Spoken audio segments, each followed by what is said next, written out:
Ladies and gentlemen, boys and girls, welcome back to Hollywood After Dark. It is Monday, July 15th, 2024, and my God, Tenacious D, Jack Black, Kyle Gass, they have run a major foul given the events of over this past week, and we'll be talking about that.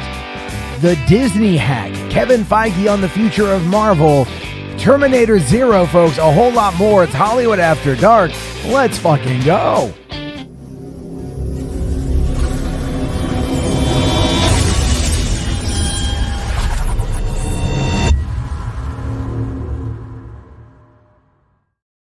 Hey, what's going on, everybody? How you guys doing? I hope everyone out there is having themselves a fantastic day. Hopefully it's not too hot for you this summer. Or if it is, you've maybe made your way outside. You've maybe found a way to go and enjoy the world around you. It's a crazy world, folks. Make no mistake. There's no time like the present to work on the projects that you want, to do what it is you want to do, to build out the life you want to have. And that's actually one of the reasons why I'm gung-ho about Hollywood After Dark now. So I had a lot of time to think this last week. It was so hot here in Washington, hotter than it usually is. I had so many obligations last week that just kept me out of home, and it was very difficult in the daytime to get to anything with movie news, especially with everything going on in politics. And if you've been following anything in regards to my Boulder Talk Radio stuff, you guys know where I stand on all that. And today we'll have a little bit of an overlap with that, but I feel it's important for the conversation at hand. But anyway, I've been doing some reevaluation as I am known to do, and I know last week or 2 weeks ago when I came back, I was like, all right, guys, I'm going to do this podcast, this random movies podcast. I realized that that's not something that I wanted to do. I tried it. I was like, okay, I kind of liked it, but I had trouble going back to it. What I did instead is I came up with an idea called the Overlooked Hotel. And what this is it's just going to be me talking about a movie that I feel is overlooked and I feel is worth talking about for a few minutes and to see what you guys think about that. And the concept of that is going to be stuff I can probably like cut down and put on TikTok and like YouTube shorts and stuff as a way to kind of keep the conversation going. Never mind working on building out the Discord. If you guys want to join the Discord, you can take a screenshot of the QR code right here. Link is also in the video description. Check out the Discord, join the community, have yourself a great time with that. Or you can become a Hollywood After Dark premium member, which will open up to voicemails and to the to the question stuff. We'll do that probably more towards the end of the week rather than every day. Allow people to get questions that they want to have answered. And of course, Boulder Talk Radio, audio commentary, gearing up for a comeback. I'm going to be talking about In a Violent Nature. I'm going to be talking about Frogman. If I can go to the theater, probably tomorrow night, I'm going to go check out Maxine and maybe Longlegs if possible. There's a lot to talk about. I also stupidly, and I don't have a graphic for this, but I've been thinking about this and I was really apprehensive to do it for a while. It's been requested of me is to do like top 10, top 15, top 25 lists of movies and everything else. Kind of what the random movie podcast was. But the idea here essentially is just like movies of a certain year. Movies, like little videos like that to kind of like reach more people, because at the end of the day, that's the goal, right? Create a community talking about movies, talking about all this stuff, but still put out content that people can find that's not just tied into the moment. I need to do more evergreen content, and that's really a heavy focus. This last weekend was a heavy eye opener for a lot of things, just in regards to our society, our country, and everything that's gone on. And so might as well, just dive into the news. There's a lot to talk about today. There's a lot going on today. Of course, it's also kind of taken place over the last weekend as well. But one of the first things I want to bring up here is the Terminator Zero show, animated series that's coming. They dropped a new trailer today. This is a reboot to the franchise with what they're calling fresh new storylines and fresh new characters. It's an 8-episode series produced by the Japanese animation studio Production IG, known for Ghost in the Shell. And the first trailer has a voiceover by Resistance fighter Aiko, voiced by Sonia Mizuno, who ominously suggests an inescapable collision course. The series, premiering on August 29th, spans two timelines: 2022, where a future war rages between human survivors and machines, and 1997, when Skynet gains self-awareness and starts its war with humanity. The general plot line is that a soldier, this would be Aiko, sent back to 1997 to protect scientist Malcolm Lee. Lee is developing a new AI system that's actually voiced by Rosario Dawson to counter Skynet's attack. As Lee grapples with the ethical implications of his work, he is pursued by a relentless assassin from the future, impacting the fate of his three children. And this ought to be interesting when it actually comes out, because, look, 8 episodes is not a lot. But for an anime, I think that's going to be okay. It looks like it's all right. You know, I can't quite say that, like, I love the idea of a reboot. You know, I mean, look, we've already had Terminator Genesis, Terminator Salvation, Terminator Dark Fate.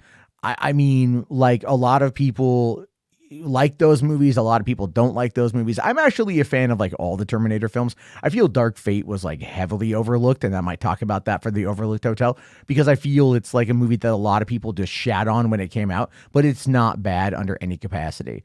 So it's definitely something that I feel is going to get better with age, as a lot of movies tend to do get better with age. But for Terminator Zero, it's actually helmed by Mattson Tomlin, who is also the writer of the Batman 2. So that should give us a little bit of an idea, a little bit of an inkling as to maybe where we find ourselves in the coming days, you know, when it comes to the Batman Part 2, I guess. But moving on from there, Disney themselves suffered a pretty devastating leak right now, saying that Disney is investigating a significant data breach after a hacker group called Nullbulge, kind of a weird name, accessed and leaked over 1 terabyte of data from the company's internal Slack channels. The Nullbulge, which presents itself as a hacktivist group focused on artists' rights and fair compensation. This obviously is going to be something that is going to be coming off of the strikes from a year ago. Shared screenshots of the allegedly stolen documents. These include traffic and revenue data for Disneyland Paris, and a new streaming feature designed to recommend Disney content based on viewers' previous watches. So an algorithm, essentially. The group has promised to release the entire data haul online and claims the leaked information also contains details about unreleased projects, raw images, and computer code. The Wall Street Journal was the first to report on this. They reviewed several of the leaked files. These files reportedly contained conversations about maintaining Disney's corporate website, software development, assessments of job candidates, programs for emerging leaders within ESPN, and photos of employees' dogs.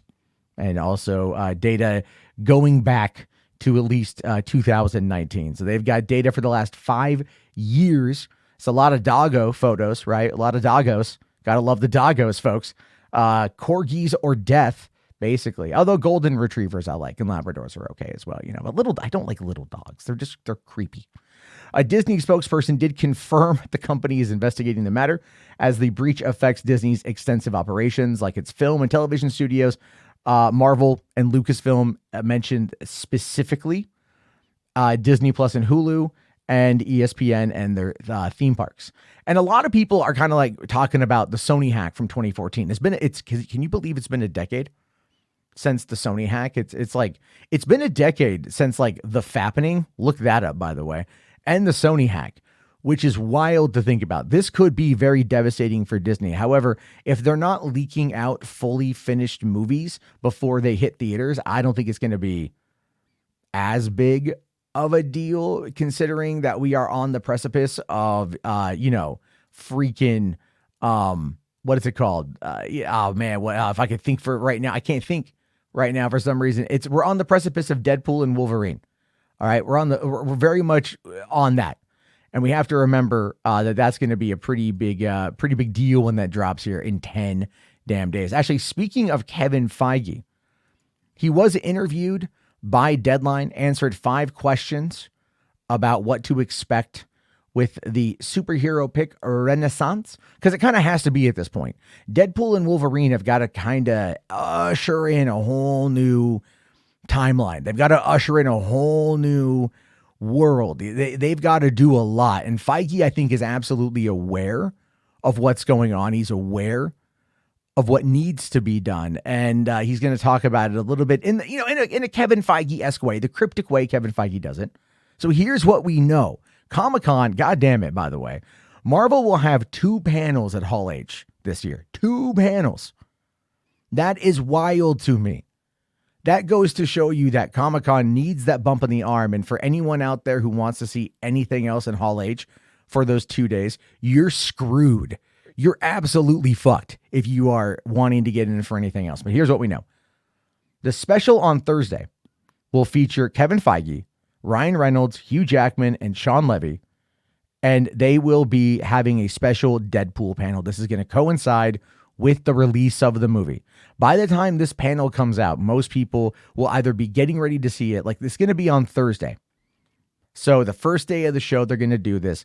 And that's going to be freaking massive. The traditional Marvel panel will be on Saturday night. And it's going to showcase upcoming movies and everything else.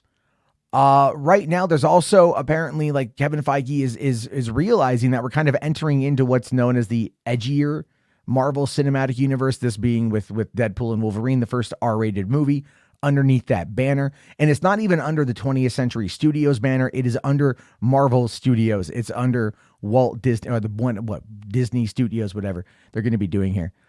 But Feige himself wanted to emphasize Marvel's genre diversity because, they got to do that, right? And commitment to retaining essence of previous Deadpool films. So Deadpool and Wolverine will be rated R, but also emotionally wholesome, celebrating friendship and family. The film aims to balance raunchiness with heartfelt storytelling more so than previous Deadpool movies. But the truth of the matter is that those movies are relatively wholesome. You can go back and look at how Tim Miller directed the first movie, and that movie is chock full of heart. Chock full of heart. And it's great. Deadpool 2 was about loss and grieving. And then coming to terms with that, accepting loss and grief and all those other things. But David Leitch is not that kind of director, right? Tim Miller would have brought a lot more heart and love to that. Sean Levy is great at that. If you haven't seen The Atom Project with him and Ryan Reynolds, that movie is so full of heart, it's not even funny. It's super good. It's super amazing. So I can't, that's what I'm waiting for the most, is for them to hit me with the best dick and fart jokes and then make me cry. It's going to be a weird mess coming out of that movie, I guarantee you. But then also, Kevin Feige talks a little bit about the superhero renaissance, saying here that he believes superhero movies aren't a single genre, but encompass various styles and tones. Success depends on creating engaging theatrical experiences worth the audience's time and effort. The goal is to remind people of the unique value of cinema amidst abundant digital entertainment options. Okay, so let's cut through the bullshit on that one. You need to make it interesting and engaging and worth the price of admission. Movies like Shang-Chi, movies like The Marvels, movies like The Eternals, okay? Even movies like Black Widow when it was released. Too little, too late on that front. It's not that people don't care. I think people care. People really care, or else they wouldn't be upset about that, right?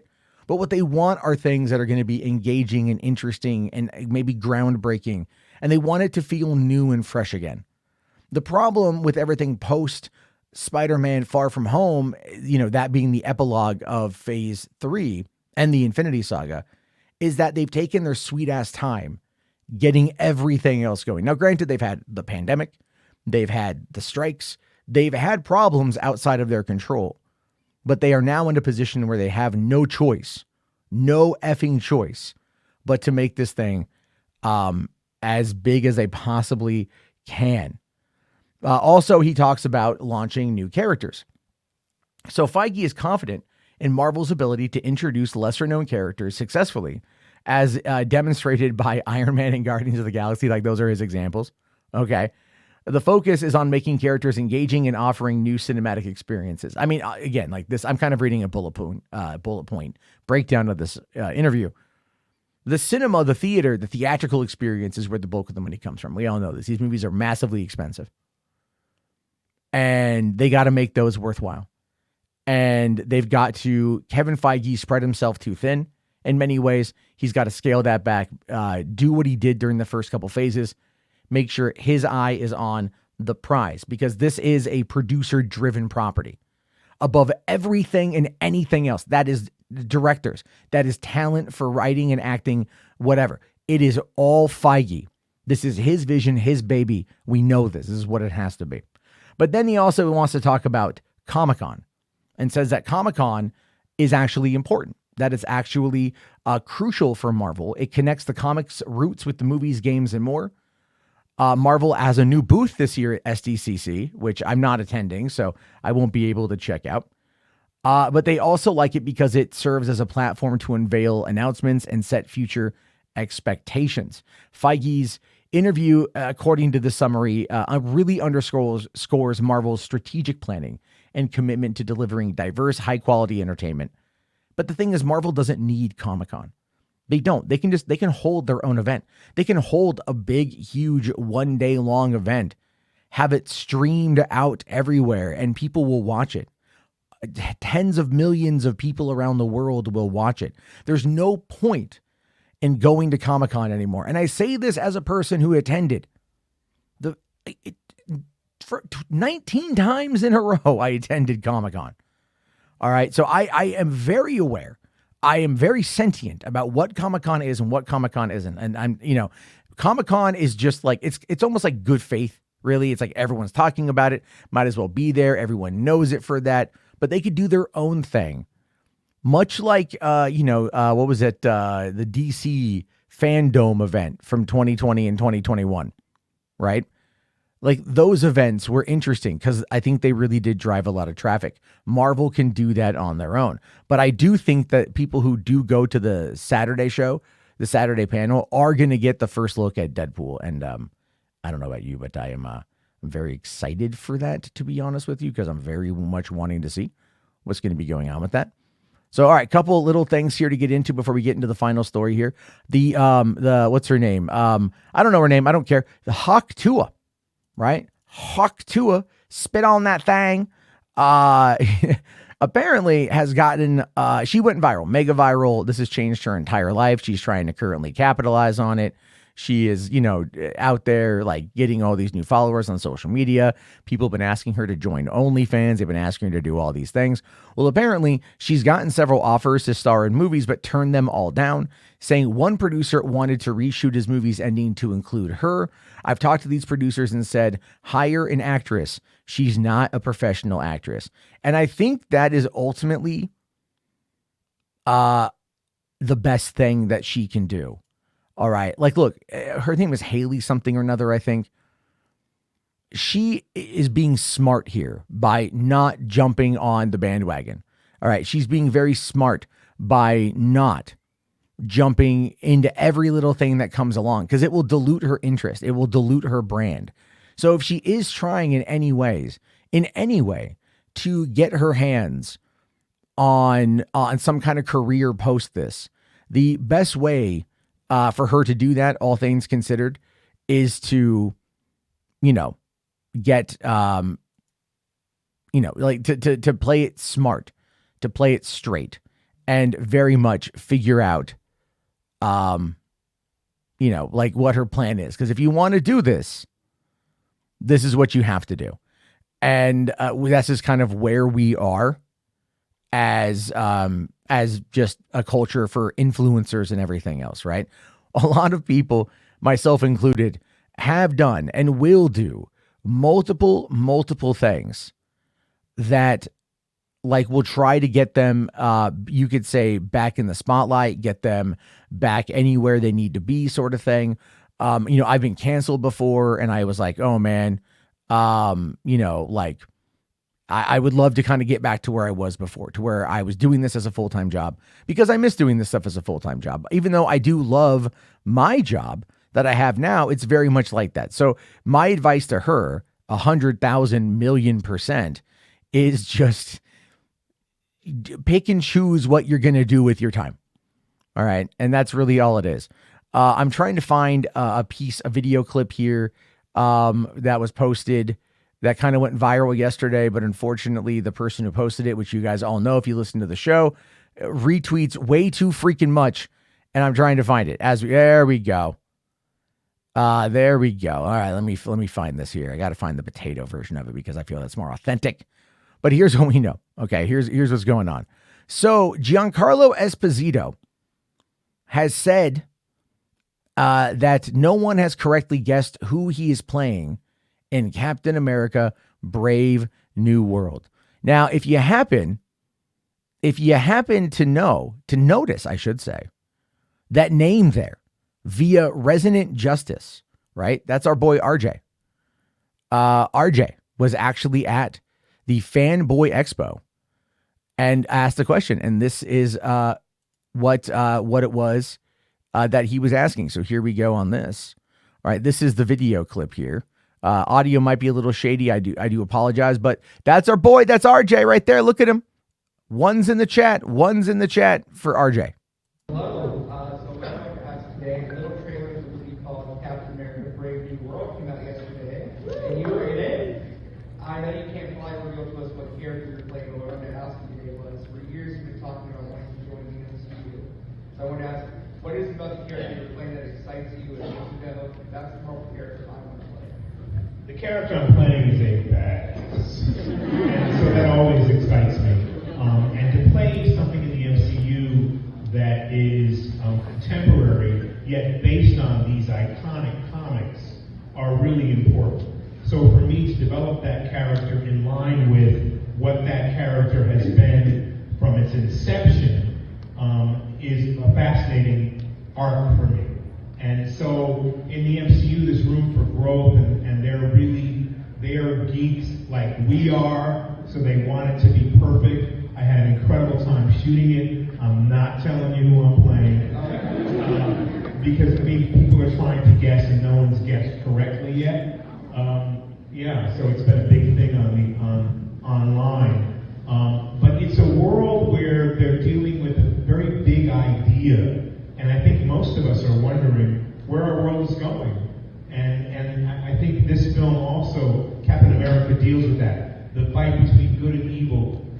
The fight between right and wrong, and the idea that only we can be our own Captain Americas is a way to say that we have to save our world. So many films that we're seeing lately are really dealing with the psychological trauma of, are we still going to have a world the way we know it in 10, 15, 20 years? And I think some films are guiding us to think that maybe we won't, and others are guiding us to think that we're empowered to take it back. And that's where I stand, in a hopeful place. Now, yeah, we gotta take it back. We haven't been posed with a really good choice for leadership in a long time, right? You know, when you get two mediocre choices, what do you choose? You choose your heart and what you align with. But what about, you choose the strength of who you think might be stronger to lead us. But what about our morality, our character? What about our goodness? What about our interior? What about who we really are as human beings and what we want for each other?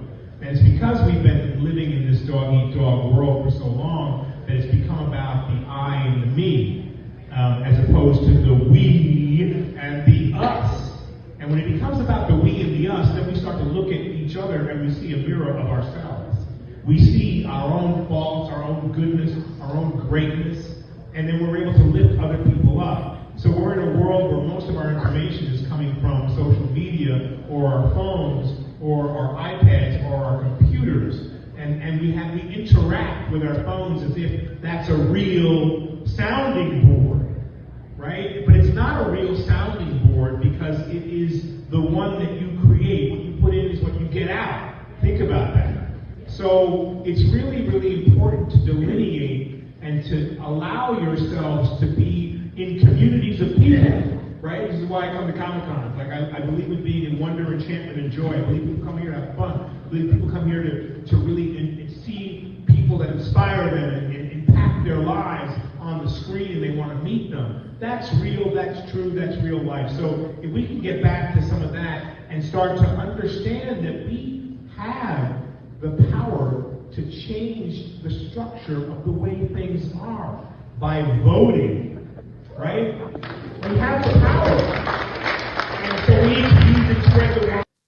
So, like, okay, it's great that no one knows who he's playing in the movie. Like, that's awesome. But I love how he basically turned it into, like, vote Joe Biden, more or less. That's what he's saying, guys. He's he's liberal. Okay, come on. He plays great bad guys, you know, but he's got the real soft blue streak in his heart for voting. But he's got, I know it was a great answer. And then it was, I mean, like, he goes off on this tangent. Like, RJ just, like, triggered him, basically. Just triggered him to be like, okay, guys, you guys got to vote. Vote your heart. Vote your conscience, which he's not wrong about, by the way. So thank you, RJ, for getting that piece of information and you know, getting, I think I saw, was it Discussing Film had like 1.9 million impressions on their tweet that mentioned you. I hope you got some new followers, man. I hope you get that. But speaking of like craziness and superhero stuff, Anthony Starr thinks that The Boys ending with season 5 is the right time. He doesn't want the show to be pushed one season too far and fall flat. And that does happen to a lot of shows. And some people might argue that this is the fall flat season for The Boys. It's way too on the nose. It's way too cynical. It's way too nihilistic. It's way too over the top. It shouldn't be reflecting where we find ourselves. But the truth of the matter is it absolutely is reflecting where we find ourselves. And it's with the season finale happening in just a day or so, I think 2 days.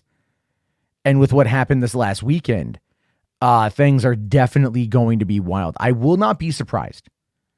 I will not be surprised in the slightest if we find out that the show got postponed because of what happened this week. I think had there actually been the assassination, had it gone through, the show would have been postponed. But because there wasn't an assassination, just the attempt. And again, I'm glad the target wasn't killed. Sucks that the other guy got it, but whatever. That sucks. It just sucks, right? But the fact that didn't happen and the shooter was a Republican, everyone's already kind of moved on. If you look at the news today, July 15th, people have already largely moved on from that. The hardcore crazies on social media are going to try to make whatever connection they can make. And that will be a very interesting movie whenever the Daily Wire commissions it. But that being said, it's already kind of moved on. Our cycle's already moved past it, which is crazy to think about. But it is just where we are. Anyway, moving over here to talk about something good for a hot second.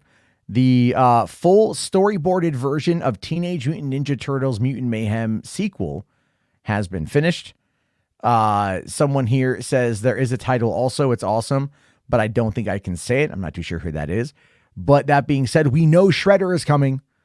And when Shredder comes, so will a lot of millennials or Gen Xers or Zennials or people who grew up with the franchise who love it so much. Before we get into the final, one more thing here. Sorry, I kind of got a little crazy here.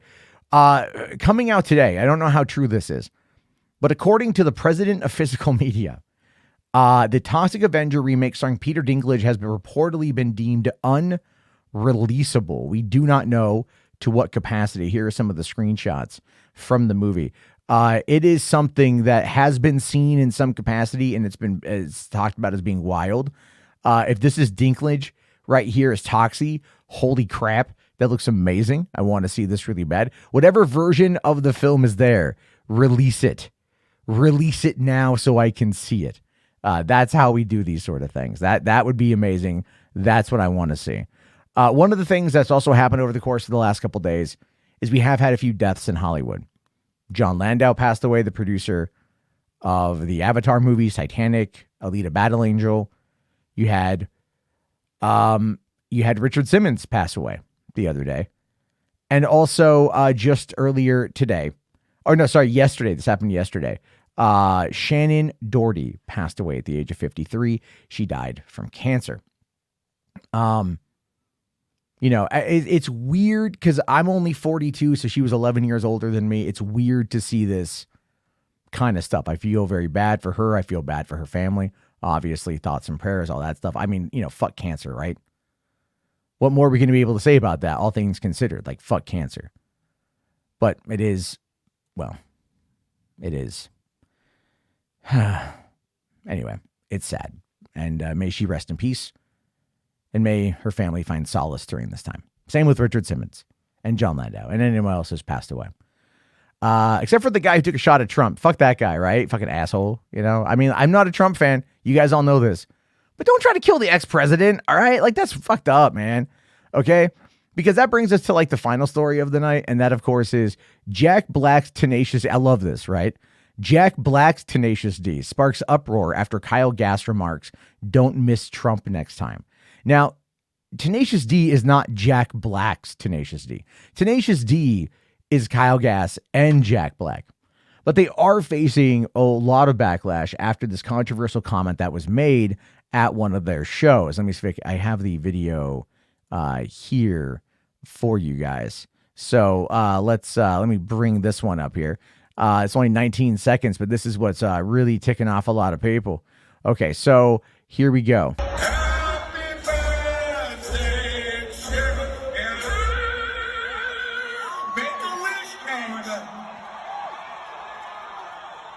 Don't miss Trump next time.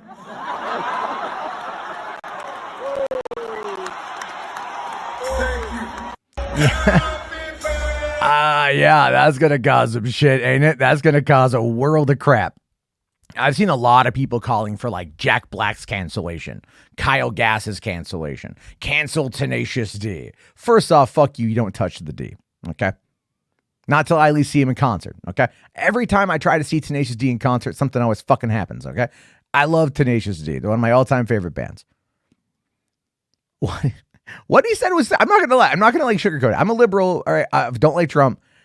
That was fucking hardcore, okay? Like, look, there is something to be said about toning down, turning down the volume, right? Toning down the temperature. Let's lower it a little bit here, guys. Let's goose fraba some other shit, okay? Or woosah if you've been watching Bad Boys 2 at all. All right, let's find a way to just kind of calm it down. Posting like that is not going to win you any friends right now. But like I said, America's already moved on. Right? America's already moved on. This is now just people who like Jack Black are not going to be upset at this. People who don't like Jack Black or who are fans of Trump are going to be upset at this. It's still not going to move the needle for anyone electorally. Okay. Like Jack Black has stood up and promoted Biden, and all things considered, it's like if asked about it, maybe Biden should say that wasn't cool. Right. And that would be about it. But otherwise, like that's really about where we are. I feel like people kind of look at these situations largely and go, I should say they find ways to like make mountains out of molehills. This is like, how many times have you had like political comments made at shows, right? Like, didn't the Dixie Chicks basically say like, fuck George Bush in Texas and it ended up like killing their career? Jack Black is going to go out there and be all like, I'm gonna bounce my dick on Donald Trump's head. Whatever the fuck it is. I can't do it. Right. I'm going to bounce my nuts in his motherfucking mouth. Fuck yeah. Whatever it is. And like people are going to laugh at that. That's the audience. That's the shit though. I mean, it's like Ted Nugent talked about assassinating Obama and shit. All right. Like it ain't cool. Don't do it. I don't think you should do it. But I also, at this point in time, that kind of rhetoric doesn't lead to anything really happening. And that's my take on it. You may disagree with me on that one. We don't know much about this guy who was the shooter, this Thomas Crooks guy. But there will be a movie made about him. Most likely, most likely there will be a movie made at this point, if anything, due to the enigma of it all, the craziness of it all. But it is the world we live in. And at this point, this week, it feels like life and art are colliding at rapid speeds. And here we are. So anyway, looking forward to the comments on that one there. If you guys are enjoying it this far, please leave a like. Likes help the stream. We get a couple hundred people watching this thing. Let's at least try to get it to like 50 likes. We can do 50 likes. I trust you. I believe in you. Also, join the Discord. Link is in the video description, or just, scan this with your phone. Do that. That'd be really, really helpful. I'd really, really, really appreciate that. Because that way it just kind of allows us, to get to that point of where we can have a good community going there. Also, you can join the Hollywood After Dark Premium by becoming a channel member. Get access to the Q&A, the HWAD Squad Q&A, as well as first dibs on the voice line. So there is that. And I love you guys. Look, I know it's a bit of a hot topic there, but it is movies. As we get closer to Comic-Con, we're going to get a lot more information out there. And if you guys have any stories you want me to cover for tomorrow, let me know. I'll talk to you guys later. Thank you again for watching Hollywood After Dark, and have yourselves a great day. Go watch a movie. Go watch Maxine. Go watch Longlegs. Go do something. It's all good, baby. Let's go. Woohoo!